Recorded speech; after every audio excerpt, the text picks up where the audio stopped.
మహిళల్లో ధైర్యం స్థైర్యం నింపేలా మహిళా పార్లమెంటేరియన్ సదస్సు నిర్వహించనున్నట్లు శాసనసభాపతి కోడెల శివప్రసాదరావు తెలిపారు. జనాభాలో 50% ఉన్న మహిళలు అదే స్థాయిలో అభివృద్ధి ఫలాలను అందుకోలేకపోతున్నారన్నారు.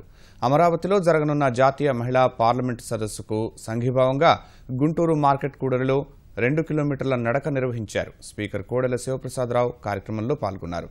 పెద్ద సంఖ్యలో మహిళలు, విద్యార్థినులు నడకలో ఉత్సాహంగా పాల్గొన్నారు.